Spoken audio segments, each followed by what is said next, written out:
Cierra los ojos por un momento.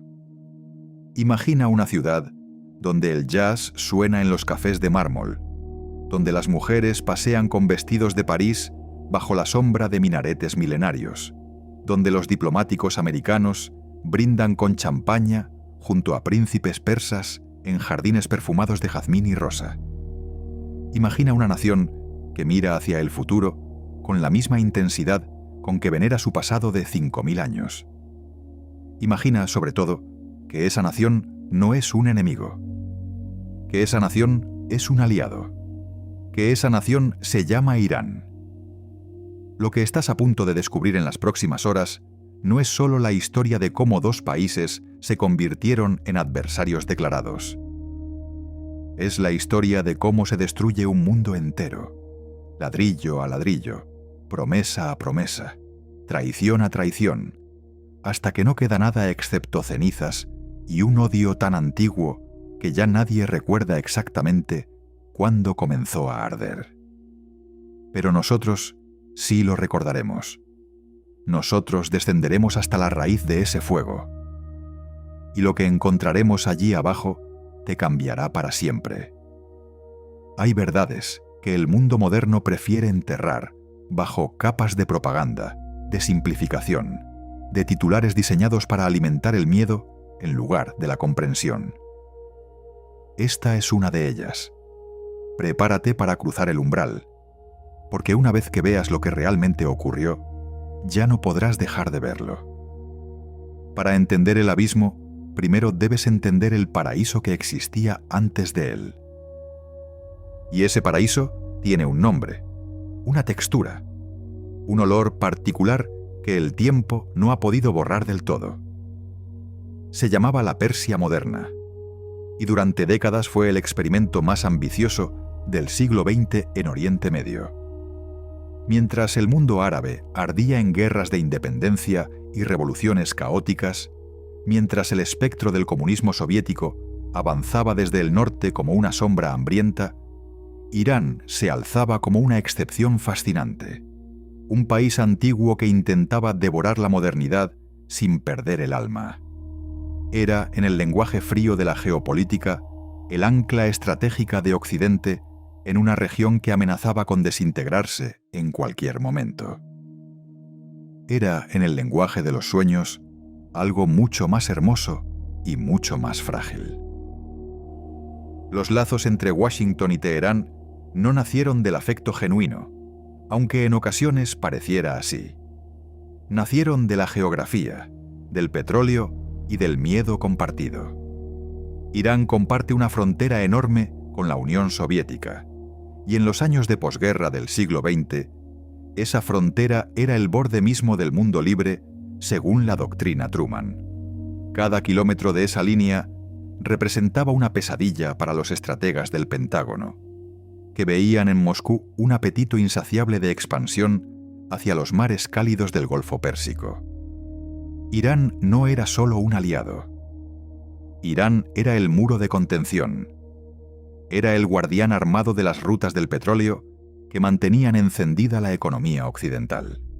Era, en la imaginación imperial de la época, demasiado valioso para dejarlo a su propia suerte, demasiado estratégico para permitir que su pueblo decidiera libremente su destino. Y así comenzó todo, con un abrazo que era, al mismo tiempo, una cadena. Durante los años 40 y los primeros 50, la relación entre ambas naciones creció con una velocidad que asombraba a los observadores externos. Los técnicos americanos llegaban en oleadas para modernizar infraestructuras, para construir carreteras y refinerías, para instalar sistemas de comunicación y asesorar a los militares iraníes. El dinero americano fluía hacia Teherán con generosidad calculada. Cada dólar una inversión en la estabilidad de una región que Washington consideraba vital para su hegemonía global. Los jóvenes iraníes de las clases altas viajaban a universidades de Boston y Nueva York y regresaban con títulos de ingeniería y medicina, con trajes bien cortados y con la convicción de que el progreso tenía acento americano. En las embajadas y los salones de la alta sociedad, El inglés y el persa se mezclaban en conversaciones que parecían sellar, de manera permanente, una alianza entre dos civilizaciones destinadas a entenderse. Pero bajo esa superficie brillante, bajo esa arquitectura de modernidad prestada, latía algo oscuro que nadie quería nombrar en voz alta. Irán tenía petróleo. Una cantidad obscena, casi obscenamente grande de petróleo negro que dormía bajo el desierto y bajo las montañas del país, petróleo que la Anglo-Iranian Oil Company, una corporación británica, extraía y vendía desde principios del siglo XX con una rapacidad que dejaba a los iraníes apenas un porcentaje mínimo de las ganancias generadas por sus propios recursos naturales. Era una relación colonial disfrazada de acuerdo comercial, y todo el mundo lo sabía. Los obreros iraníes que trabajaban en las refinerías de Abadán vivían en barracones de miseria, mientras los ejecutivos ingleses disfrutaban de clubes privados, piscinas y jardines de césped inglés trasplantados al calor del Golfo Pérsico. Era la imagen perfecta, casi teatral, del imperialismo en su etapa más desvergonzada. Y era también el combustible que encendería una llama que nadie en Londres ni en Washington supo ver hasta que fue demasiado tarde. Los iraníes no son un pueblo que olvida fácilmente. Herederos de una de las civilizaciones más antiguas y sofisticadas de la humanidad, portadores de una tradición poética y filosófica que hace palidecer a la mayoría de las culturas del mundo, los iraníes guardaban en su memoria colectiva el recuerdo de imperios propios que en su momento dominaron el mundo conocido. El rey de reyes, el Shahanshah, no era un título vacío. Era el eco de una grandeza real, tangible, histórica, que el colonialismo moderno había reducido a una pantomima sostenida por bayonetas extranjeras y contratos leoninos. Esa tensión entre la memoria imperial y la humillación presente era una herida abierta en el alma de la nación. Y las heridas abiertas, tarde o temprano, se infectan. Lo que la mayoría de los libros de texto occidentales no te cuentan es que la alianza entre Irán y Estados Unidos nunca fue una alianza entre iguales. Fue, desde el principio, una relación asimétrica en la que Washington dictaba los términos y Teherán obedecía o sufría las consecuencias.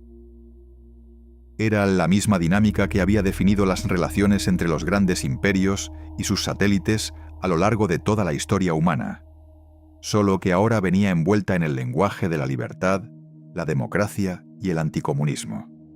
El vocabulario había cambiado, la mecánica del poder no. Y en esa grieta entre el discurso y la realidad, entre las promesas de la modernidad y la brutalidad de los intereses imperiales, crecía algo que ningún análisis geopolítico podía medir con precisión. Crecía la rabia. Crecía la dignidad herida de un pueblo que comenzaba a preguntarse, en voz cada vez más alta, por qué su riqueza alimentaba mansiones en Londres y en Texas, mientras sus propios hijos morían de enfermedades curables en barrios sin alcantarillado. Crecía, en el corazón de la nación persa, la voluntad de decir basta. Y el hombre que le daría voz a ese basta, el hombre que se atrevería a enfrentarse simultáneamente a los imperios británico y americano, armado únicamente con la legalidad y la convicción moral, estaba ya caminando por los pasillos del Parlamento iraní, preparándose para pronunciar palabras que cambiarían el destino del mundo. Su nombre era Mohammad Mossadegh, y su historia es la más importante que jamás te han ocultado. Pero antes de llegar a él, necesitas sentir el peso de lo que estaba en juego. Necesitas entender que en el tablero de ajedrez del siglo XX, Irán no era solo un país. Era el punto de quiebre entre dos órdenes mundiales, entre el viejo imperialismo disfrazado de civilización y la nueva aspiración de los pueblos a decidir su propio destino. Era el lugar donde la historia iba a doblar, de manera violenta e irrevocable, hacia un futuro que nadie había previsto. El paraíso que describía al comienzo de este relato era real. Los jardines existían, la música existía, la esperanza existía. Pero como todo paraíso construido sobre cimientos de injusticia, llevaba dentro de sí mismo la semilla de su propia destrucción. Y esa semilla estaba a punto de germinar. Capítulo 2. Hay hombres que nacen en el momento exacto en que la historia los necesita. Hombres cuya existencia parece diseñada por alguna fuerza invisible para coincidir con el instante preciso en que un pueblo llega al límite de su paciencia y necesita una voz que nombre lo innombrable, que diga en voz alta lo que todos piensan, en silencio, pero nadie se atreve a pronunciar. Mohamed Mossadegh era uno de esos hombres. No era un guerrero, no era un profeta, no era un revolucionario de los que abrazan la violencia como herramienta de cambio. Era algo mucho más peligroso para los imperios que lo rodeaban. Era un hombre justo. Y en un mundo construido sobre la injusticia sistematizada, un hombre justo con poder en las manos es la cosa más subversiva que puede existir. Mossadegh había nacido en el año 1882 en el seno de una familia aristocrática iraní, heredero de una tradición de servicio público que se remontaba generaciones atrás. Desde joven mostró una inteligencia voraz y una sensibilidad moral que lo distinguía de sus contemporáneos. Esa capacidad poco común de ver no solo lo que es, sino lo que debería ser, y de sentir el abismo entre ambas cosas como una herida personal. Estudió Derecho en Europa, en París y en Neuchâtel, donde se empapó de las ideas de la Ilustración, del concepto de soberanía popular, de la noción radical y hermosa de que un pueblo tiene el derecho inalienable de decidir su propio destino. Regresó a Irán con un título de doctor en Derecho y con algo mucho más valioso que cualquier diploma: la convicción inquebrantable de que su país merecía ser libre de verdad, no solo en el nombre. Durante décadas navegó los laberintos traicioneros de la política iraní con una habilidad que desconcertaba a sus adversarios, sirviendo en distintos cargos, siendo exiliado, regresando, siendo marginado, volviendo siempre. Cada ciclo de humillación política parecía templar su carácter en lugar de quebrarlo, añadir una capa más de determinación a esa voluntad ya de por sí formidable. Los que lo conocían describían a un hombre de apariencia frágil, frecuentemente enfermo, que gobernaba a veces desde la cama con una bata y unas pantuflas que se convirtieron en su imagen más icónica, pero cuya fragilidad física contrastaba de manera casi sobrenatural con la solidez de sus convicciones. Era el tipo de hombre que hacía que los poderosos se sintieran incómodos simplemente con su presencia, porque encarnaba algo que el poder corrupto siempre teme: la integridad que no tiene precio. El problema central de Irán en aquella época era tan claro y tan brutal que resultaba casi obsceno que hubiera durado tanto tiempo sin resolverse. El petróleo iraní, ese recurso que dormía en cantidades astronómicas bajo la tierra persa, era extraído y vendido por la Anglo-Iranian Oil Company, con una estructura de beneficios que dejaba al Estado iraní en una posición humillante. Por cada libra de ganancia que generaba el petróleo de su propio suelo, Irán recibía una fracción ridícula, mientras el resto engordaba los cofres de una corporación extranjera y, por extensión, al gobierno británico, que era su principal accionista. Los obreros iraníes que arriesgaban su salud y su vida en las refinerías vivían en condiciones que habrían escandalizado a cualquier observador imparcial. No había ascensos para los iraníes en la propia empresa que explotaba su tierra. No había transferencia de tecnología. No había respeto. Solo extracción, sistemática e implacable, de una riqueza que pertenecía a un pueblo que no veía casi nada de ella. Mossadegh no inventó la idea de nacionalizar el petróleo iraní.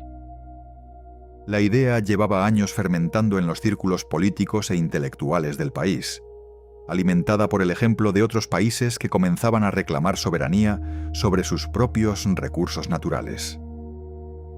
Pero fue Mossadegh quien la convirtió en política real, quien tomó esa aspiración difusa y la transformó en legislación concreta, quien se plantó frente al Parlamento iraní en el año 1951 y pronunció las palabras que harían temblar los cimientos del orden imperial en Oriente Medio. La nacionalización del petróleo iraní no era solo una medida económica, era una declaración filosófica. Era Irán diciéndole al mundo que existía como sujeto soberano y no como objeto de explotación, que sus recursos le pertenecían a su pueblo y que ningún contrato firmado bajo condiciones de coerción colonial tenía validez moral. Era, en el lenguaje de la filosofía política, un acto de autodeterminación. Y en el lenguaje de los imperios, era un acto de guerra. La respuesta de Gran Bretaña fue inmediata y despiadada. Londres impuso un boicot económico feroz al petróleo iraní, convenciendo a las principales compañías petroleras del mundo de que no compraran ni una gota del crudo nacionalizado. La Marina británica bloqueó las exportaciones iraníes. La presión diplomática se ejerció desde todos los frentes posibles. El mensaje era inequívoco. Ningún país del tercer mundo podía nacionalizar activos británicos y salir impune. Si Mossadegh triunfaba, el ejemplo se extendería como una epidemia por todo el mundo colonial, y el edificio entero del imperialismo económico británico comenzaría a desmoronarse. Había que aplastarlo. Y si Gran Bretaña sola no podía hacerlo, había que convencer a los americanos de que se unieran a la tarea. Aquí es donde la historia se vuelve más oscura y más instructiva. En un primer momento, la administración del presidente Harry Truman en Washington mostró una posición sorprendentemente comprensiva hacia Mossadegh. Los americanos tenían su propia tradición anticolonial, al menos en el discurso, y veían con cierta simpatía las aspiraciones de soberanía de los pueblos del mundo en desarrollo. Truman y su secretario de Estado llegaron incluso a intentar mediar entre Irán y Gran Bretaña, presionando a los británicos para que aceptaran términos más equitativos. Mossadegh visitó Washington y fue recibido con respeto. Por un momento fugaz, brilló la posibilidad de un mundo diferente, uno en el que Estados Unidos cumpliera realmente las promesas de su retórica democrática. Pero Truman sería reemplazado. Y con el nuevo presidente llegaría una nueva doctrina, una nueva disposición a utilizar los instrumentos más sucios del poder para proteger los intereses occidentales. Porque mientras los diplomáticos negociaban y las compañías petroleras calculaban sus pérdidas, en los pasillos de la CIA y del MI6 comenzaba a tomar forma un plan de una audacia que todavía hoy resulta difícil de absorber en todas sus implicaciones. Un plan para destruir a un hombre democráticamente elegido, para aplastar la voluntad de un pueblo entero, para reemplazar la justicia por la conveniencia geopolítica. Y ese plan tendría un nombre en clave que resonaría a través de las décadas como una confesión de culpabilidad grabada en la conciencia colectiva de la historia. Pero antes de llegar a ese nombre, necesitas sentir el peso de lo que Mossadegh representaba.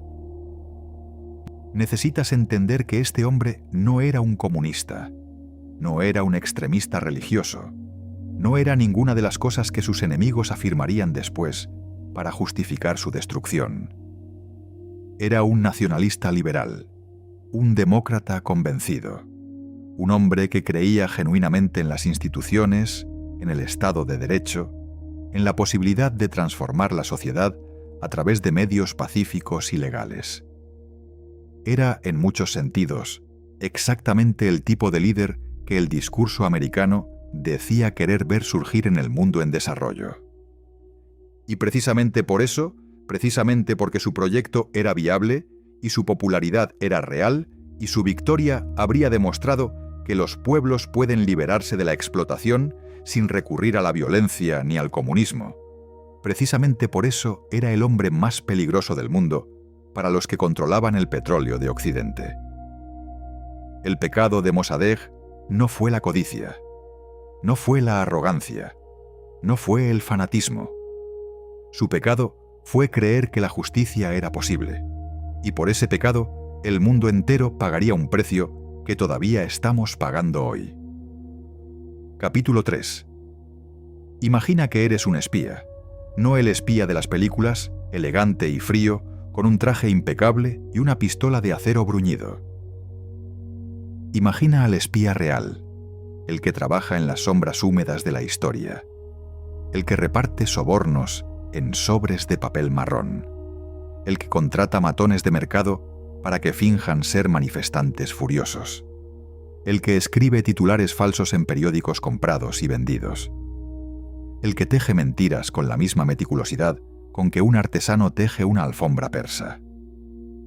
Ese espía existió. Tenía un nombre, tenía una misión, y en el verano del año 1953, ese hombre cambió el curso de la historia de Oriente Medio de una manera tan profunda y tan irreversible que sus consecuencias todavía sacuden el mundo en el que vivimos hoy. Su nombre era Kermit Roosevelt, nieto del presidente Theodore Roosevelt, oficial de la CIA, y el arquitecto principal de la operación que Washington llamó Team Bahax y que Londres conocía como Operación Boot. La operación que derrocó a la democracia iraní. La operación que enterró vivo el sueño de Mossadegh. La operación que plantó, en el corazón de una nación orgullosa y antigua, la semilla de un odio que tardaría décadas en florecer, pero que cuando lo hiciera, lo haría con una violencia que nadie en Langley ni en Whitehall supo predecir. Para entender por qué ocurrió este golpe, necesitas entender el contexto mental de los hombres que lo ordenaron. El presidente Dwight Eisenhower había llegado a la Casa Blanca en enero del año 1953 con una doctrina clara y simple. El comunismo era el enemigo absoluto, y cualquier medio era justificable para contenerlo. Su director de la CIA, Allen Dulles, y su secretario de Estado, John Foster Dulles, eran hermanos unidos no solo por la sangre, sino por una visión del mundo en blanco y negro que no toleraba matices ni complejidades. Cuando los británicos llegaron a Washington describiendo a Mossadegh como un peligroso extremista cuya debilidad abriría las puertas de Irán al comunismo soviético, los hermanos Dulles escucharon exactamente lo que querían escuchar. No importaba que la descripción fuera fundamentalmente falsa.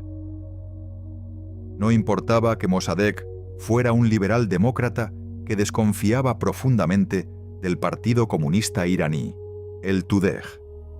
No importaba la realidad, importaba la narrativa. Y la narrativa decía que Irán estaba a punto de caer en manos de Moscú, y que había que actuar de inmediato. El plan era de una simplicidad diabólica y de una perversidad casi artística en su ejecución. Primero, había que desestabilizar al gobierno de Mossadegh desde adentro, comprando a parlamentarios, a militares, a periodistas, a líderes religiosos, a cualquiera cuya lealtad tuviera un precio. Segundo, había que organizar una campaña de propaganda masiva para convencer a la población iraní de que su primer ministro era en realidad un agente secreto del comunismo ateo, un traidor a la fe islámica, un instrumento de Moscú disfrazado de patriota. Tercero, había que movilizar a grupos de choque pagados para crear el caos en las calles de Teherán, para que pareciera que el pueblo se había levantado espontáneamente contra su gobierno. Cuarto, y finalmente, había que convencer al Shah, el monarca débil e indeciso, que Mossadegh había marginado constitucionalmente, de que firmara los decretos que destituían al primer ministro y lo reemplazaban por un general leal a los intereses angloamericanos. El dinero que la CIA inyectó en la operación fue, para la época, astronómico. Millones de dólares fluyeron hacia Teherán en maletas y en transferencias discretas, comprando voluntades en todos los niveles de la sociedad iraní. Los periódicos pagados por la CIA publicaban diariamente historias falsas sobre la supuesta vinculación de Mossadegh con el comunismo soviético. Los predicadores comprados en los mercados y las mezquitas repetían los mismos mensajes desde los púlpitos. Los matones contratados organizaban disturbios y ataques que luego eran atribuidos a los seguidores de Mossadegh para crear la imagen de un gobierno caótico e incontrolable. Era una orquesta perfectamente afinada de la mentira, una sinfonía de la manipulación ejecutada con una precisión que revelaría, décadas después cuando los documentos fueran desclasificados, el nivel de sofisticación que los servicios de inteligencia occidentales habían alcanzado en el arte de destruir democracias.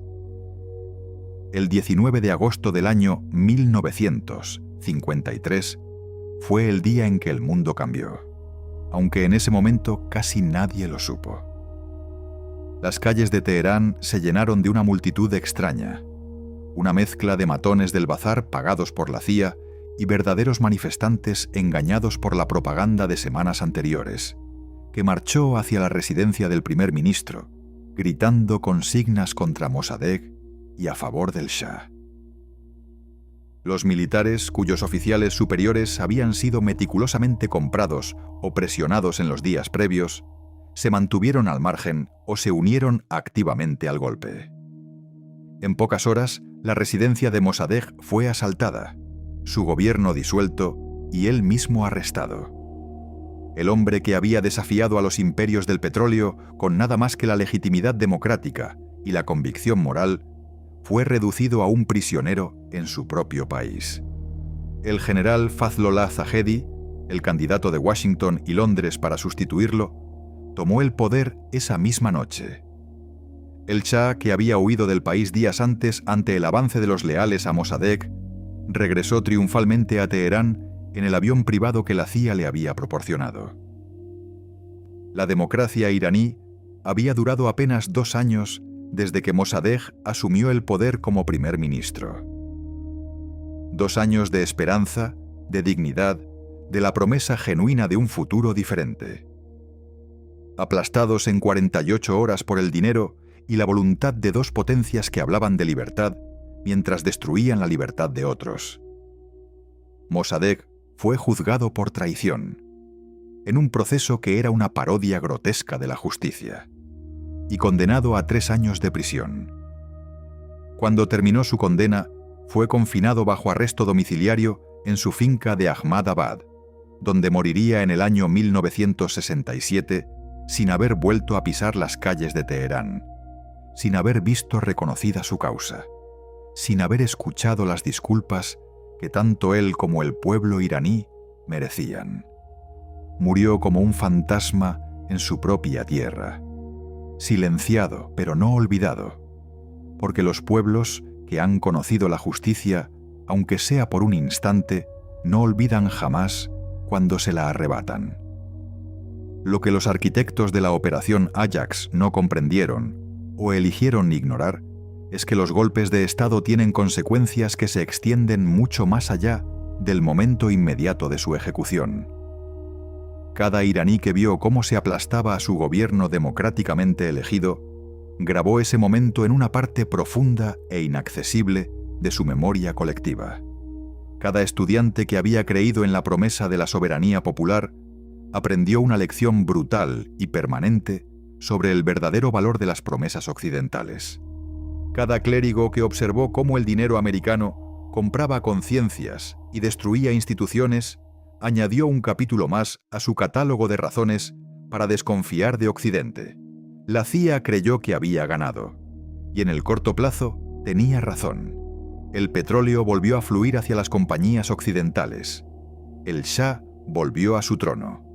El comunismo no llegó a Irán, pero lo que habían sembrado en realidad no era la estabilidad, era un volcán, y los volcanes, aunque tarden décadas en erupcionar, lo hacen inevitablemente. El nombre en clave era Ajax, el precio real no tendría nombre durante mucho tiempo. Solo se sentiría, décadas después, en la forma de una revolución que nadie vio venir y que todos deberían haber sabido que era inevitable. Capítulo 4. Hay una imagen que resume todo lo que necesitas saber sobre el Irán de los años 60 y 70 del siglo XX. Es la imagen de una fiesta. No una fiesta cualquiera, sino la celebración más extravagante, más obscenamente lujosa que el mundo moderno había visto hasta ese momento. En octubre del año 1971, Mohammad Reza Pahlaví, el Shah de Shahs, el rey de reyes, organizó en las ruinas de Persépolis una celebración para conmemorar los 2500 años del Imperio Persa. Invitó a los monarcas y jefes de Estado más poderosos del planeta. Hizo construir una ciudad de carpas en medio del desierto, decoradas con sedas francesas y muebles diseñados por los mejores artesanos de Europa. El champán llegó en aviones directamente desde Francia. La comida fue preparada por los chefs más famosos de París. El coste total de la celebración fue de $200 millones, una suma que en aquella época era casi inconcebible. Y mientras los reyes y presidentes del mundo brindaban en el desierto iraní por la gloria de una civilización milenaria, a pocos kilómetros de distancia, los iraníes reales vivían en una pobreza que esa misma civilización parecía haber olvidado por completo. Esa imagen, esa contradicción brutal entre la pompa imperial y la miseria cotidiana, es la clave para entender todo lo que vendría después. Mohammad Reza Pahlaví era un hombre profundamente contradictorio, habitado por demonios que ningún poder ni ninguna riqueza podía silenciar del todo. Había llegado al trono en el año 1941, joven e inexperto, instalado por los británicos y los soviéticos que habían ocupado Irán durante la Segunda Guerra Mundial y habían forzado la abdicación de su padre. Desde el primer día de su reinado, su poder no era completamente suyo, sino prestado, condicionado, vigilado desde afuera por ojos que nunca dormían.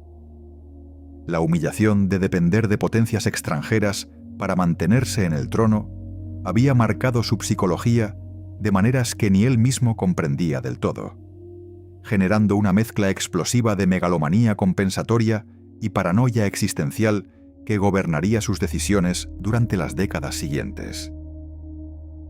Después del golpe del año 1953, que aplastó a Mossadegh y lo devolvió al trono con plena autoridad, el Shah se lanzó a un proyecto de modernización acelerada, que tenía tanto de visión genuina como de necesidad psicológica de demostrar algo, tanto al mundo como a sí mismo.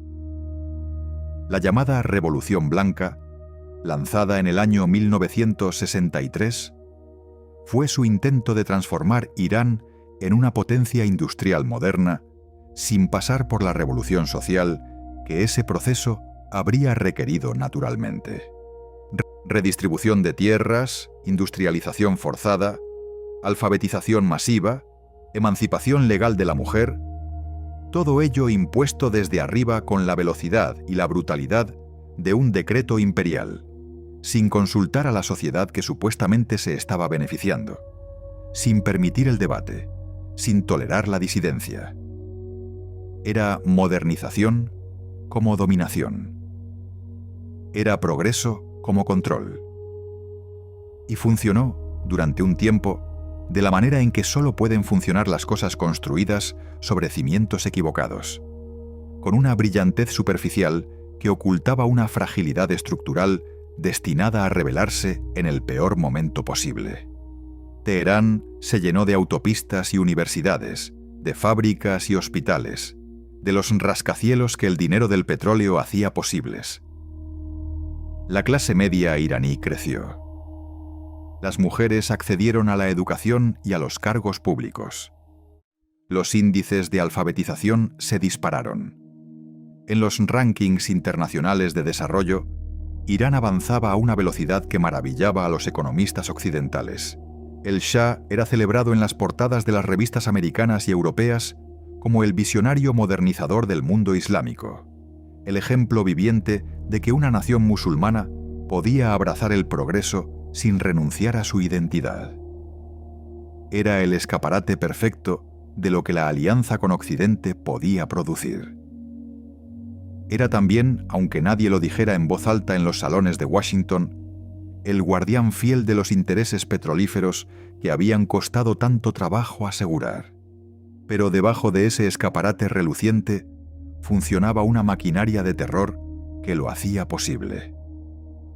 La Sabak, la Organización de Inteligencia y Seguridad del Estado iraní, fundada en el año 1957 con la ayuda directa de la CIA y el Mossad israelí, era uno de los aparatos represivos más eficientes y más crueles de su época. Sus agentes estaban en todas partes, en las universidades, en las mezquitas, en los mercados, en los círculos de amigos, en las familias. Cualquier expresión de disidencia política, cualquier crítica al régimen, cualquier organización que pudiera representar una alternativa al poder del Shah, era aplastada con una rapidez y una brutalidad que sembraban el terror en todos los estratos de la sociedad iraní. Las cárceles de la Sabak, donde los prisioneros políticos eran sometidos a torturas que los supervivientes describían con un horror que el lenguaje apenas puede contener, eran el secreto a voces que nadie en Occidente quería nombrar demasiado alto, porque nombrarlos habría complicado los contratos de armamentos y los acuerdos petroleros que mantenían la relación con Teherán tan productiva. El precio de la modernización del Shah se pagaba en cuerpos. Se pagaba en el silencio forzado de intelectuales, estudiantes, sindicalistas, clérigos y cualquier otro ciudadano iraní que osara sugerir que había otra manera de imaginar el futuro de su país. Ese precio no aparecía en los informes del Banco Mundial ni en los análisis de los think tanks de Washington. Pero lo sentía cada familia iraní que tenía un hijo desaparecido, cada madre que esperaba frente a las puertas de una prisión sin respuesta, cada estudiante universitario que aprendía a calibrar sus palabras con la precisión de quien sabe que una frase mal colocada puede costar la libertad o la vida. Lo que el Shah y sus patrocinadores occidentales no comprendían, o no querían comprender, es que la represión no elimina el descontento, lo comprime, lo concentra, lo convierte en algo más denso y más peligroso que la simple insatisfacción política. Cuando un pueblo no puede hablar, cuando no puede organizarse, cuando no puede soñar en voz alta con un futuro diferente, ese pueblo busca los únicos espacios que el poder represivo no puede controlar fácilmente. Los espacios sagrados, las mezquitas, los sermones, la tradición religiosa que lleva siglos siendo la lengua madre del alma iraní. Y en esos espacios, en esa penumbra perfumada de incienso y de fe, donde la Sabak no podía llegar tan fácilmente sin provocar una reacción que ni siquiera el Shah podía permitirse, otra voz comenzaba a ganar fuerza.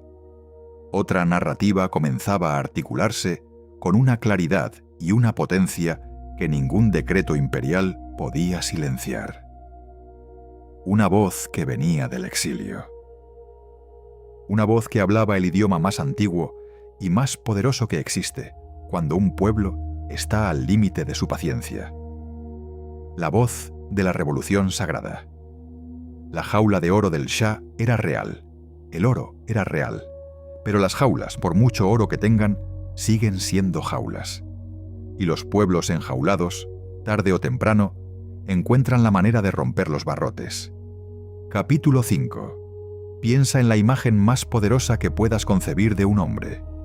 No el poder que viene de los ejércitos, ni el que emana de las riquezas acumuladas.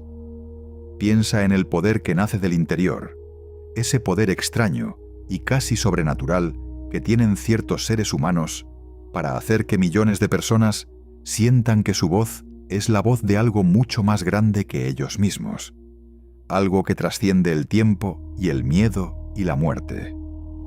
Ese poder tiene un nombre en la tradición chií del Islam, y ese nombre es Marja, la fuente de imitación, el guía supremo cuya autoridad espiritual no necesita ejércitos, porque ya habita en el corazón de los creyentes.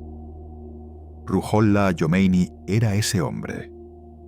Era ese poder encarnado en un cuerpo de anciano de barba blanca y ojos negros que miraban al mundo con una intensidad que los que lo conocieron describían como perturbadora, como si detrás de esos ojos habitara algo que no terminaba de pertenecer del todo a este mundo.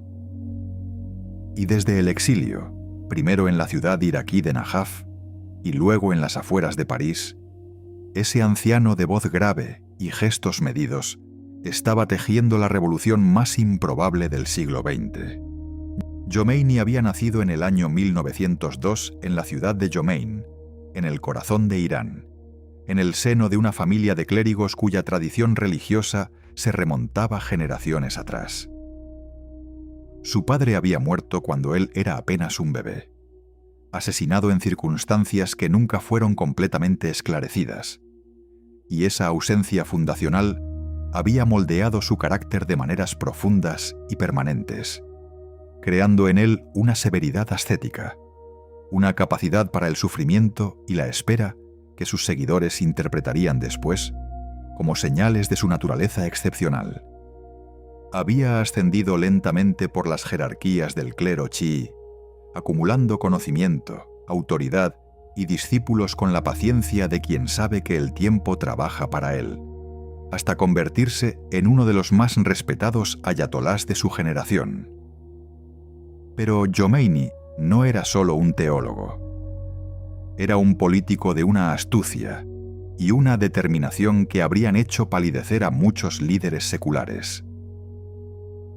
Desde la década de los años 40, había observado con creciente alarma y creciente furia la dirección que tomaba Irán bajo el Shah, la occidentalización acelerada, la erosión de los valores islámicos en la vida pública, la humillación de los clérigos marginados del poder y, sobre todo, la subordinación del país a los intereses de potencias extranjeras que Jomeini veía no como aliados, sino como corruptores del alma iraní. Cuando en el año 1963 el Shah lanzó la Revolución Blanca, Jomeini fue de los primeros y de los más audaces en alzar la voz contra ella desde los púlpitos de Qom. Sus sermones de ese año son documentos extraordinarios, encendidos de una retórica que mezclaba la teología chií con una crítica política de una precisión casi quirúrgica, que denunciaban al Shah como títere de los americanos y de los israelíes, que llamaban a los iraníes a defender su fe y su dignidad con una urgencia que resonaba en algo muy profundo de la psicología colectiva de la nación. El régimen del Shah lo arrestó, lo torturó, lo exilió, y con ese gesto cometió el error clásico de los tiranos que creen que pueden silenciar a un hombre expulsándolo de su tierra. Lo que hicieron, en realidad, fue liberarlo. Liberarlo de las limitaciones del ámbito local, de las intrigas de la política clerical de Qom, y darle algo infinitamente más poderoso: el aura del mártir exiliado, el hombre que el poder teme tanto que necesita alejarlo a miles de kilómetros para poder dormir tranquilo. En Najaf, la ciudad santa del chiismo iraquí, Jomeini desarrolló durante los años siguientes la teoría política que sería la base ideológica de la futura República Islámica. El concepto del Velayat-e Faqih, la tutela del jurista islámico, era una innovación teológica radical que subvertía siglos de tradición chií al argumentar que, en ausencia del imán oculto, la autoridad suprema de la comunidad islámica debía recaer en el más sabio y más virtuoso de los juristas religiosos. Era, traducido al lenguaje político secular, una teocracia. Era el argumento de que la separación entre religión y política era una trampa occidental diseñada para debilitar al Islam, y que el verdadero gobierno islámico debía fusionar ambas esferas en una unidad indisoluble bajo la guía del clero. Sus discípulos copiaban sus conferencias a mano, las mecanografiaban, las reproducían y las hacían circular en redes clandestinas que se extendían por toda la diáspora iraní, y desde allí de vuelta a Irán mismo. Pero fue la tecnología más simple y más poderosa de su época la que convirtió a Jomeini en un fenómeno de masas. Las cintas de casete. En un país donde la radio y la televisión estaban controladas por el régimen, donde los periódicos estaban censurados y los libros prohibidos podían costarte la libertad, las pequeñas cintas de plástico negro que contenían la voz grave y absoluta del ayatolá circulaban de mano en mano con la discreción de un contrabando sagrado. Se reproducían en los hogares, en las mezquitas, en los bazares, en los taxis. La voz de Jomeini, que nunca levantaba el tono pero que vibraba con una certeza que helaba la sangre, le hablaba directamente al iraní común y corriente en un lenguaje que éste entendía desde las entrañas, el lenguaje del agravio acumulado, de la fe amenazada, de la dignidad pisoteada durante demasiado tiempo. Decía lo que millones pensaban, pero no se atrevían a decir. Y en ese acto de nombrar lo innombrable, desde la seguridad del exilio, construía una autoridad que ninguna ley del Shah podía erosionar. Lo que hace a Jomeini una figura de una complejidad casi insoportable es precisamente la imposibilidad de reducirlo a una categoría simple. Era genuinamente austero en sus costumbres personales en un país gobernado por la ostentación más obscena. Era incorruptible en un sistema construido sobre la corrupción sistemática. Tenía una coherencia entre sus palabras y sus acciones que resultaba casi extraña en el mundo de la política, donde la hipocresía es el aceite que engrasa la maquinaria del poder. Y al mismo tiempo, la visión de mundo que encarnaba era una en la que la libertad individual, la pluralidad política y los derechos civiles, tal como los entendía la modernidad occidental, no tenían lugar. Era un liberador que traía consigo su propia forma de jaula. Era la respuesta a una tiranía que contenía dentro de sí misma los gérmenes de otra tiranía diferente. Pero en el año 1978, mientras el Shah se tambaleaba y las calles de Teherán comenzaban a llenarse de manifestantes que gritaban su nombre desde el otro lado del mundo, esas contradicciones pertenecían al futuro. En el presente inmediato, Jomeini era la voz de un pueblo que había esperado demasiado tiempo, que había sufrido demasiado en silencio, que estaba dispuesto a incendiar el mundo antes que seguir viviendo en la jaula de oro que el Shah y sus patrocinadores americanos habían construido para él. La guerra de las almas estaba a punto de decidirse, y el anciano del exilio, con sus ojos negros y su voz de tormenta contenida, sabía exactamente cómo iba a terminar. Capítulo 6. Hay años que no son simplemente años. Hay años que son fracturas en el tiempo, grietas en la corteza de la historia por las que se cuela algo que cambia para siempre la temperatura del mundo. El año 1979 fue uno de esos años. Fue el año en que la Unión Soviética invadió Afganistán y comenzó su propia cuenta atrás hacia el colapso. Fue el año en que Margaret Thatcher llegó al poder en Gran Bretaña y Ronald Reagan comenzaba a preparar su asalto a la Casa Blanca. Fue el año en que el mundo estaba cambiando de piel con una velocidad que mareaba a los que intentaban comprenderlo. Y fue, sobre todo, el año en que Irán ardió. No con el fuego lento de la protesta gradual, sino con el fuego absoluto y repentino de una revolución que nadie en Occidente había visto venir, porque nadie en Occidente había querido mirar de verdad lo que estaba ocurriendo debajo de la superficie brillante del milagro económico del Shah. El año 1978 había sido el año de las señales. Las protestas habían comenzado en enero, primero en Qom, la ciudad santa, donde los estudiantes de teología salieron a las calles para protestar contra un artículo de periódico que insultaba a Jomeini. Y las fuerzas del orden respondieron con una brutalidad que dejó muertos en las calles y encendió la mecha de un proceso que ya no se detendría. En el chiismo existe la tradición de los 40 días de duelo, el Arba'én, y esa tradición convirtió cada masacre del régimen en el detonador de una nueva protesta 40 días después, creando un ciclo de violencia y duelo, y más violencia, que se retroalimentaba con una lógica imparable. En septiembre del año 1978, en lo que se conocería como el Viernes Negro, las fuerzas del Shah abrieron fuego contra una multitud de manifestantes en la plaza Yaleh de Teherán, matando a cientos de personas en un acto de brutalidad que liquidó cualquier posibilidad de diálogo o de reforma gradual, y convenció a millones de iraníes de que el régimen solo entendía el lenguaje de la destrucción total. El Shah estaba atrapado en una contradicción que no tenía salida.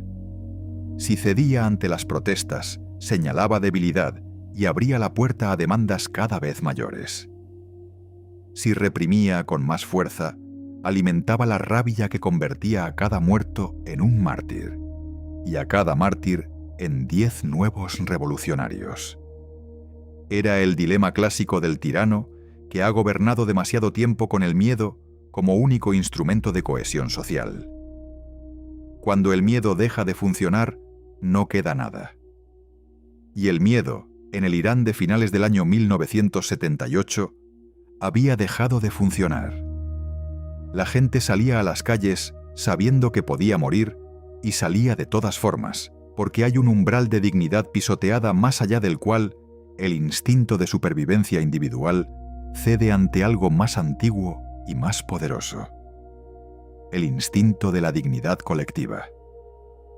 Mientras tanto, desde su exilio en Neaufle-le-Château, un pequeño pueblo a las afueras de París, Jomeini había conseguido algo que ningún tecnócrata ni ningún estratega de la CIA había considerado posible en la era de los medios de comunicación masivos. Se había convertido en el personaje más presente en Irán sin estar físicamente en Irán. Los periodistas de todo el mundo peregrinaban a su modesta casa francesa para entrevistar al anciano que los analistas comenzaban a llamar, con una mezcla de fascinación e incredulidad, el líder de la primera revolución televisada de la historia. Sus mensajes llegaban a Irán por teléfono, por casete, por la BBC persa, que los iraníes escuchaban en la oscuridad de sus hogares con la misma devoción con que antes escuchaban los sermones del viernes. Y esos mensajes eran calculados con una precisión que revelaba la inteligencia política de Jomeini. En sus declaraciones a la prensa occidental prometía libertad, democracia, pluralismo. Les decía a los periodistas americanos y europeos lo que querían escuchar. Reservaba el lenguaje de la teocracia, el vocabulario del velayat faqih, para los oídos de sus discípulos más íntimos y para los círculos religiosos que lo entendían y lo compartían. Era una estrategia de doble mensaje que resultaría devastadoramente efectiva, porque convenció tanto a los liberales iraníes como a los izquierdistas, tanto a los estudiantes universitarios como a los comerciantes del bazar, de que el anciano del exilio era el catalizador que todos necesitaban para derribar al Shah, cada grupo proyectando sobre él sus propias esperanzas, su propia visión del Irán que vendría después. El 16 de enero del año 1979, Mohammad Reza Pahlaví, el rey de reyes, el guardián del trono del pavo real, abandonó Irán. Oficialmente era un viaje médico, una salida temporal de un monarca enfermo que necesitaba tratamiento en el extranjero. En realidad, era la huida de un hombre que sabía que su mundo había terminado, que la marea que se había levantado contra él era demasiado alta y demasiado furia para poder resistirla. Llevaba consigo un puñado de tierra iraní en una pequeña caja, un gesto simbólico que revelaba que incluso él sabía que no volvería. El hombre que Washington había apoyado durante 25 años, al que había armado con los sistemas de armas más sofisticados del mundo, al que había celebrado como el gran modernizador de Oriente Medio, se marchaba en un avión rumbo al exilio sin que nadie en la Casa Blanca supiera muy bien qué hacer a continuación. El 1 de febrero del año 1979, Ruhollah Khomeini aterrizó en el aeropuerto de Mehrabad en Teherán. Lo que ocurrió ese día es uno de los espectáculos más extraordinarios y más escalofriantes de la historia del siglo XX. Millones de personas, algunos dicen que entre 3 y 5 millones, se lanzaron a las calles para recibir a un anciano de 76 años que había pasado 15 años en el exilio. Las imágenes de ese día, el océano humano que se extendía hasta donde alcanzaba la vista, los rostros llorosos de emoción, el sonido de una multitud tan grande que su rugido parecía salir de la tierra misma. Esas imágenes son el testimonio visual más poderoso de lo que ocurre cuando un pueblo ha acumulado décadas de humillación y de rabia y de esperanza reprimida, y de pronto las libera todas al mismo tiempo. Cuando un periodista en el avión le preguntó a Khomeini qué sentía al volver a su país después de tanto tiempo, el ayatolá respondió con una sola palabra que heló a todos los presentes. Nada. No sentía nada. Era una respuesta que podía interpretarse de muchas maneras, y todas ellas eran inquietantes. El trono había sido devorado por el fuego. El mundo que había existido antes ya no existía. Y lo que vendría después, lo que ese hombre de ojos negros y voz de tormenta construiría sobre las cenizas del reino del Shah, sería algo que nadie, absolutamente nadie, estaba preparado para enfrentar. Capítulo 7. Hay momentos en la historia que funcionan como bisagras, momentos en los que el mundo gira sobre sí mismo, y lo que existía antes y lo que existe después son dos realidades tan distintas que cuesta creer que pertenecen al mismo continuum. El de noviembre del año 1979 fue uno de esos momentos. Esa mañana, un grupo de estudiantes iraníes que se autodenominaban estudiantes seguidores de la línea del imán escalaron los muros de la Embajada de los Estados Unidos en Teherán y tomaron como rehenes a 52 diplomáticos y funcionarios americanos. No era la primera vez en la historia que una embajada era asaltada. Pero lo que ocurrió ese día fue diferente en su naturaleza y en sus consecuencias, porque no fue un acto espontáneo de furia popular, sino el comienzo de una crisis cuidadosamente calculada que duraría 440 días y que transformaría para siempre la relación entre dos naciones que ya nunca volverían a mirarse sin el peso aplastante de ese recuerdo. Para entender por qué ocurrió la toma de la embajada, necesitas entender el contexto de los meses que la precedieron. La revolución iraní de febrero del año 1979 había sido una coalición extraordinariamente heterogénea de fuerzas que compartían el objetivo de derribar al Shah, pero que tenían visiones radicalmente distintas sobre el Irán que debía construirse después. Los liberales querían una república parlamentaria al estilo occidental. Los izquierdistas querían una revolución social de corte marxista. Los islamistas querían el Estado teocrático que Khomeini había descrito en sus escritos del exilio. En los meses que siguieron a la revolución, esas tensiones internas comenzaban a manifestarse con una intensidad que amenazaba con fracturar el movimiento revolucionario antes de que pudiera consolidarse. Khomeini necesitaba un enemigo externo. Necesitaba un evento que unificara a las facciones bajo su liderazgo, que justificara la concentración del poder en sus manos, que desplazara el debate interno hacia una confrontación con el exterior. Y Washington, sin comprenderlo, le entregó ese evento en bandeja de plata. En octubre del año 1979, la administración del presidente Jimmy Carter cometió lo que muchos historiadores consideran el error diplomático más catastrófico de su presidencia. Cediendo a la presión de figuras influyentes como Henry Kissinger y David Rockefeller, Carter autorizó la entrada del Shah enfermo a los Estados Unidos para recibir tratamiento médico.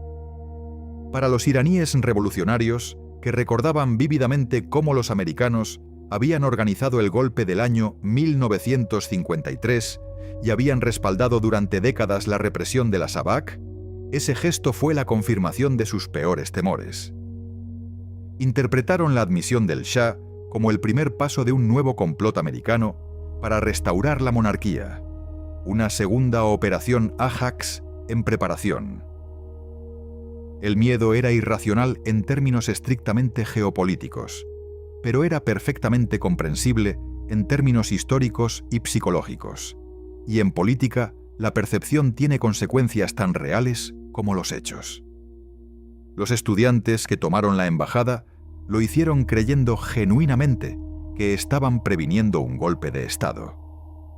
Khomeini, que inicialmente no había autorizado la acción, comprendió en cuestión de horas el potencial político de lo que estaba ocurriendo y le dio su respaldo. Con ese respaldo, lo que podría haber sido un incidente de 48 horas se convirtió en una crisis de Estado que duraría más de un año y que absorbería la energía política de 2 naciones enteras. Dentro de la embajada, los 52 rehenes vivían una existencia que oscilaba entre el tedio aplastante y el terror agudo. Eran separados, trasladados de un lugar a otro, sometidos a interrogatorios, mantenidos en condiciones de aislamiento que erosionaban lentamente su sentido del tiempo y de la realidad. Algunos fueron encadenados. Algunos fueron sometidos a simulacros de ejecución, diseñados para quebrar su voluntad psicológica. Todos vivían con la incertidumbre de no saber si el día siguiente sería el último. Sus familias en América seguían la crisis en tiempo real a través de una cobertura mediática que la cadena ABC convirtió en un programa nocturno diario, llamado America Held Hostage, que se transformaría eventualmente en el programa Nightline y que mantuvo la crisis en el centro de la conciencia nacional americana durante todo el tiempo que duró. Cada noche, los americanos se sentaban frente a sus televisores a contabilizar los días del cautiverio como si fueran los días de una enfermedad que no terminaba de curarse. Y cada noche, esa contabilidad añadía una nueva capa de humillación nacional a la psique colectiva de un país que no estaba acostumbrado a sentirse impotente. Jimmy Carter intentó todo. Primero las negociaciones diplomáticas, que fracasaron porque Khomeini no tenía ningún incentivo para resolver la crisis rápidamente, ya que ésta le servía perfectamente para consolidar su poder interno y purgar a sus rivales políticos bajo la acusación de ser agentes de la gran potencia enemiga. Luego las sanciones económicas, que dañaron la economía iraní, pero no doblegaron la voluntad del régimen. Y finalmente, en abril del año 1980, la opción militar que Carter había resistido durante meses por razones tanto éticas como prácticas. La Operación Garra de Águila fue un intento de rescate que se convirtió en una de las debacles militares más humillantes de la historia americana. Los helicópteros fallaron en el desierto iraní. 8 soldados americanos murieron en un accidente en el punto de encuentro llamado Desierto 1. Y la misión fue abortada antes de llegar siquiera a Teherán. Las imágenes de los helicópteros americanos destruidos en el desierto iraní dieron la vuelta al mundo como un símbolo de la impotencia del gigante americano frente a la determinación de la revolución islámica. Carter no se recuperó políticamente de ese fracaso. Los rehenes fueron finalmente liberados el 20 de enero del año 1981, 440 días después de su captura, en el mismo instante en que Ronald Reagan prestaba juramento como presidente de los Estados Unidos. El momento fue tan preciso, tan cargado de simbolismo político, que durante años circuló la teoría de que el equipo de Reagan había negociado secretamente con los iraníes para retrasar la liberación hasta después de las elecciones, asegurando así la derrota de Carter. Esa teoría, conocida como el October Surprise, nunca fue probada de manera concluyente, pero tampoco fue refutada de manera satisfactoria, y su sombra sigue flotando sobre ese episodio como uno de los muchos misterios que el poder prefiere dejar sin resolver. Lo que sí quedó absolutamente claro, sin misterio ni ambigüedad posible, es lo que la crisis de los rehenes hizo a la relación entre Estados Unidos e Irán. Convirtió una ruptura diplomática en una herida abierta e infectada que ninguna negociación posterior podría cerrar del todo. Grabó en la memoria colectiva americana la imagen del iraní como enemigo fanático, irracional e implacable. Grabó en la memoria colectiva iraní la imagen del americano como el gran Satán que primero destruyó su democracia, luego respaldó la represión de su pueblo y finalmente intentó rescatar militarmente al tirano que había huido. 440 días.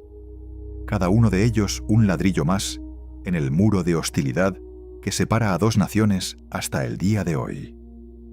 El odio ya tenía nombre, ya tenía rostro, ya tenía una fecha de nacimiento que ambos lados guardaban en lugares diferentes de su memoria, pero con la misma intensidad irreductible. Capítulo 8. Hay conflictos que no buscan resolverse. Hay enemistades que han sido tan profundamente institucionalizadas, tan meticulosamente alimentadas por décadas de narrativa y de interés mutuo en mantener vivo el antagonismo, que la paz se ha vuelto más impensable que la guerra. La relación entre Estados Unidos e Irán es, en el siglo XXI, uno de esos conflictos. No es un conflicto que nadie haya ganado. No es un conflicto que nadie parezca querer terminar de verdad. Es un conflicto que ha tomado vida propia, que genera sus propias industrias, sus propias carreras políticas, sus propios presupuestos militares, sus propios ciclos de amenaza y contraamenaza que se repiten con la regularidad de las estaciones y con la futilidad de un sueño del que nadie puede despertar. Para entender dónde estamos hoy, necesitas trazar la línea que va desde el año 1981 hasta el presente. Una línea que no es recta, sino una espiral descendente. Un descenso hacia un abismo cuya profundidad todavía no hemos terminado de medir.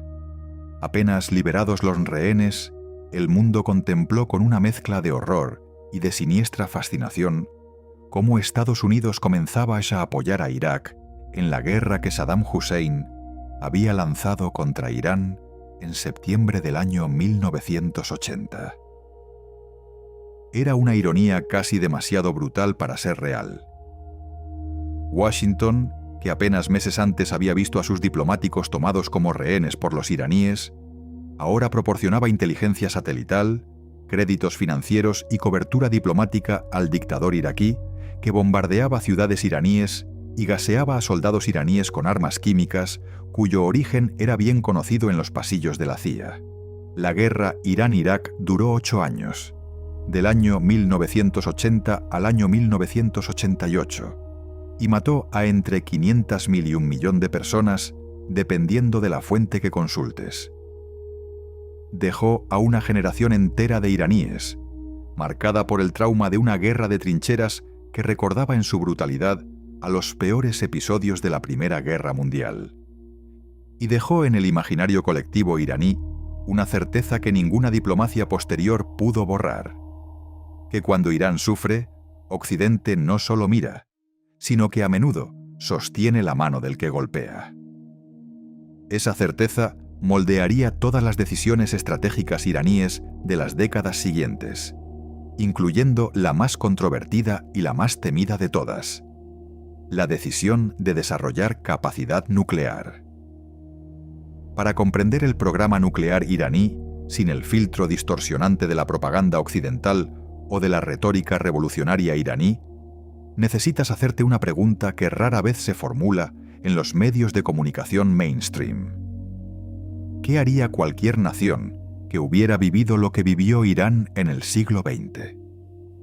Una democracia destruida por un golpe extranjero. Un Shah impuesto y sostenido por potencias foráneas. Una revolución aplastada económicamente por sanciones. Una guerra contra un vecino financiado por los mismos que te sancionan. Y alrededor, en la región, un vecino israelí con un arsenal nuclear no declarado. Una presencia militar americana permanente en el Golfo Pérsico. Y la memoria vívida de lo que le ocurrió a los países que intentaron desafiar el orden imperial sin tener el poder suficiente para respaldarse. La bomba, o al menos la capacidad de construirla, no es para Irán solo un proyecto militar. Es una póliza de seguro existencial. Es el lenguaje que los débiles aprenden a hablar cuando han comprendido que ningún otro idioma protege. En enero del año 2002, el presidente George W. Bush pronunció las palabras que sellaron otra década de hostilidad cuando incluyó a Irán, junto a Irak y Corea del Norte, en lo que llamó el eje del mal. Para los reformistas iraníes que en aquel momento luchaban desde dentro del sistema por modernizar la República Islámica, por abrir espacios de libertad, por tender puentes con el mundo, esas palabras fueron un golpe mortal. Le daban argumentos a los sectores más duros del régimen, que podían señalar a Washington y decir: «¿Veis? Nunca os han considerado iguales, nunca os han respetado, nunca han querido otra cosa que vuestra sumisión o vuestra destrucción». Y tenían razón. La invasión americana de Irak en el año 2003, que eliminó al principal contrapeso regional de Irán y entregó de facto la influencia sobre Bagdad a las facciones chiíes cercanas a Teherán, fue paradójicamente el mayor regalo geopolítico que Washington pudo haberle hecho a la República Islámica. Nadie en la administración Bush pareció percibir esa ironía hasta que fue demasiado tarde. El ciclo de sanciones que se intensificó a partir del año 2010 alcanzó una severidad sin precedentes bajo la administración Obama, con el objetivo declarado de forzar a Irán a negociar sobre su programa nuclear. Y funcionó en parte. En el año 2015, el acuerdo conocido como el Plan de Acción Integral Conjunto, el JCPOA por sus siglas en inglés, fue presentado como un triunfo histórico de la diplomacia multilateral. Irán aceptaba limitaciones significativas a su programa nuclear a cambio del levantamiento de las sanciones más devastadoras. Por un momento, brevísimo y frágil como una llama al viento, pareció que el ciclo de hostilidad podía interrumpirse, que era posible imaginar un camino diferente. Ese momento duró exactamente 3 años.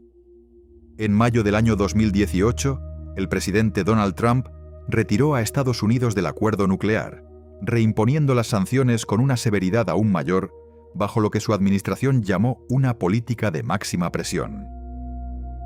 Para los iraníes que habían apostado por la moderación, para los que habían creído en la posibilidad de un compromiso con Occidente, fue la confirmación definitiva de algo que los halcones del régimen llevaban décadas afirmando: que los acuerdos con Washington no valen el papel en el que están escritos, que la palabra de América tiene la consistencia del humo, que la única garantía real es el poder propio. La historia de Irán y Estados Unidos es, en su esencia más profunda, la historia de una traición que engendró más traiciones, de un ciclo de desconfianza que se autoalimenta con una eficiencia casi perfecta. Cada gesto de hostilidad americana confirma la narrativa iraní del gran satán imperialista. Cada provocación iraní confirma la narrativa americana del régimen fanático e irracional. Ambos lados necesitan al otro como enemigo para justificar sus propias contradicciones internas, para desviar la atención de sus propios fracasos, para mantener unidas coaliciones políticas que se fragmentarían sin ese aglutinante del miedo compartido. Y mientras ese ciclo continúa, mientras las sanciones empobrecen a la población iraní ordinaria sin doblar la voluntad del régimen, mientras las amenazas militares se acumulan en el Golfo Pérsico como nubes de tormenta que nunca terminan de descargar, la pregunta que nadie en los palacios del poder quiere responder en voz alta sigue flotando en el aire con la pertinacia de todo lo que es verdadero y necesario. ¿Puede terminar este odio? La respuesta honesta es que puede. Que no hay ninguna ley de la física que lo haga inevitable, ninguna fuerza cósmica que lo haga eterno. Lo que lo mantiene vivo no es la naturaleza humana, sino las decisiones de seres humanos concretos que se benefician de su continuación. Políticos que necesitan un enemigo externo para ganar elecciones. Industrias de armamentos que necesitan tensión para vender armas. Ideólogos de ambos lados que han construido sus identidades sobre la imagen del otro como monstruo. Pero los pueblos, los iraníes que sueñan con un futuro diferente, y los americanos que nunca entendieron realmente qué ocurrió en ese país lejano y antiguo, los pueblos no eligieron este odio. Se lo entregaron ya hecho, ya empaquetado, ya tan normalizado, que a veces parece que siempre existió. No siempre existió. Hubo un tiempo en que existió otra cosa. Y si existe algo que este largo viaje a través de las sombras de la historia puede dejarte, es precisamente eso. La certeza de que lo que los seres humanos construyeron, los seres humanos pueden deconstruirlo. Que el abismo, por profundo que sea, tiene un fondo. Y que desde el fondo, si tienes el valor de mirar hacia arriba, todavía puedes ver la luz. Si eres de los que buscan en el ruido del mundo las verdades que el poder prefiere mantener ocultas, si eres de los que creen que entender la historia es el primer paso para no repetirla, entonces este es tu lugar. Suscríbete y únete a los que se atreven a cruzar el umbral. La historia que nadie te contó acaba de comenzar.